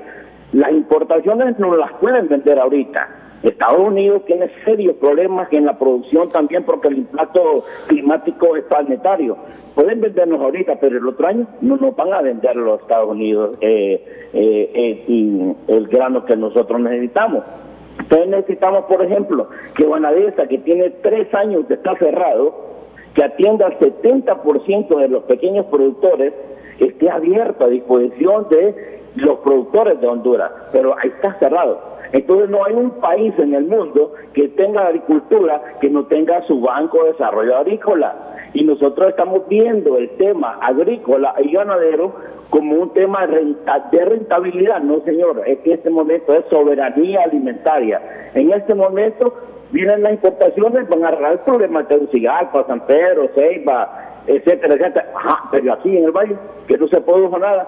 Ahora los productores ni siquiera tenemos para llevar comida a una troja y de ahí podernos alimentar. Pero bueno, en la otra semana, como dice Renato, vamos a estar para ahondar en este tema. Yo lo llamo, Nehemías, para que sigamos hablando sobre este tema. Tengo, por favor, si me puede decir la producción, tengo al productor, al ganadero de Choluteca, Adalido Ordóñez. Él es de la Asociación de Ganaderos de Choluteca, don Adalido Ordóñez. Adelante. Muy buenos días, licenciado Renato. Es un enorme placer saludarle y felicitarle en ese panel, en su prestigioso programa a nivel nacional que se mira. Un saludo a lo largo y a lo ancho del departamento de Choluteca. Especialmente explicarle el tema de la zona sur, licenciado Renato, y a los amigos que tiene usted ahí alrededor de su programa. Nosotros en la zona sur ha sido normal ver una crisis que siempre se ha destinado en la zona sur, tanto en la agricultura como en la ganadería. No hemos tenido el apoyo incondicionalmente en ningún momento lo que es el apoyo a la ganadería, a pesar que hemos tenido 2 viceministros que son sureños y nunca se han preocupado por darnos el apoyo directamente como ganaderos que se nos merece en la zona sur. Aquí nosotros, cuando el invierno ha sido bueno, que nos acompaña en la bendición de Dios, nos preparamos con la alimentación para nuestro ganado para un verano de 6, 7 meses, porque solo tenemos lluvia de 45 días en un año. No digamos en este año que hemos tenido esta crisis, que todos los campesinos han perdido sus cosechas, sus granos, sus cultivos, como dijo el amigo Jamastrán, y nosotros nunca hemos tenido el apoyo directamente a apoyar lo que es el agro. Hemos estado en el olvido, Renato, la zona sur ha estado en el olvido, lo que se llama a los grandes productores y pequeños ganaderos. No ha habido apoyo del gobierno central. Con todo respeto, me disculpan ahí los amigos que están escuchando. Ahorita nosotros le hemos pedido a grito a los ministros. Aquí nos vienen a dar el seminario, hemos estado cansados de decir en Chile hagan alimentación aquí, pero si nosotros no tenemos la fuente de agua, ¿cómo recaudar el agua que se desperdicia cuando la lluvia? Se los hemos pedido a los ministros, apóyennos a hacer lagunas para almacenar agua y poder el sistema de riego. Ya no aguantamos la situación, Renato, y aquí en Honduras, lastimosamente, cuando ya estamos en el problema, es cuando se empieza a reaccionar. Nunca ha habido un plan de trabajo en lo que es el apoyo incondicionalmente en el sur para la ganadería y la agricultura. Muchas gracias, Renato, y que Dios les bendiga. A usted, señora Dalí Ordóñez. Tenemos al ministro de Agricultura y Ganadería también, después de la pausa comercial, brevemente.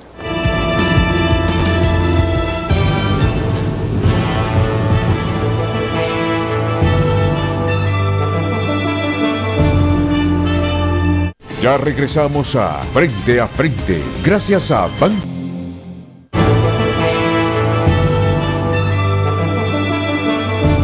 Sé que el ministro no está en Tegucigalpa, ministro, quedé invitado para un programa aquí en el transcurso de esta semana, cuando retorne, así que solo le pido brevedad por cuestiones de tiempo ya al ministro de la SAC, don Mauricio Guevara. Adelante, buenos días. Buenos días, Renato, y buenos días a todos los panelistas. Solamente, Renato, hacer la aclaración de que en el tema de políticas públicas y como rector del sector agroalimentario en estos momentos, realmente nosotros no venimos improvisando. El problema del sector agroalimentario es sumamente complejo. Desgraciadamente nos ha tocado en este gobierno de 4 años afrontar una serie de problemáticas en varios sectores. Usted ya conoce el sector cafetalero con el tema de los bajos precios a nivel internacional. Se han tomado medidas en tema de reeducación y financiamiento para el sector cafetalero. El sector palma africana, la baja de $1.200 la tonelada de aceite a $500 y la proyección es que se mantenga el 2019.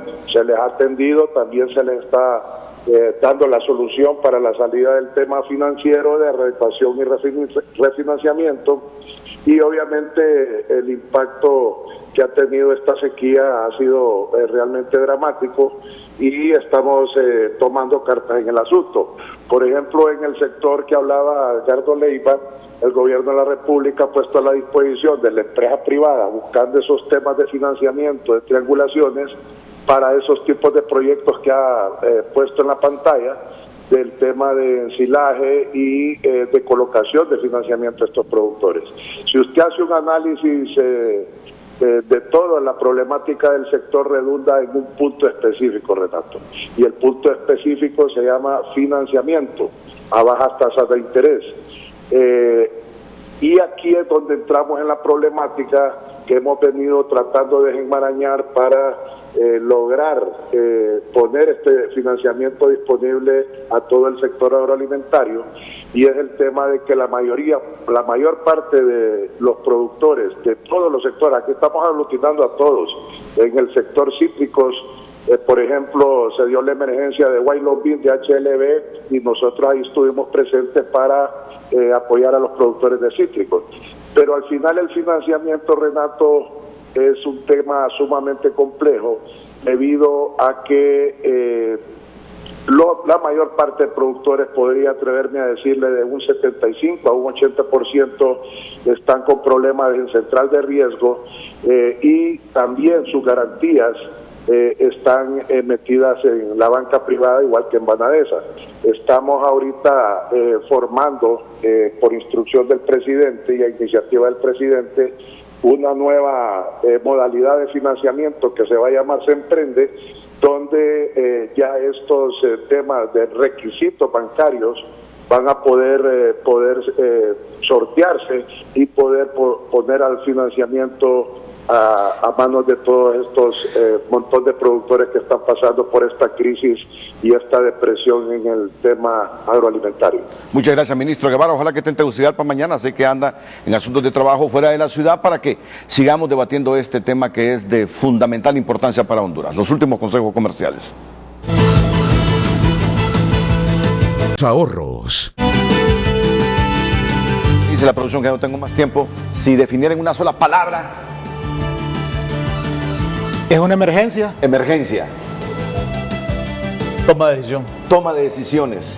Ingeniero Cerrito. Resiliencia. Resiliencia. El país debe estar unido.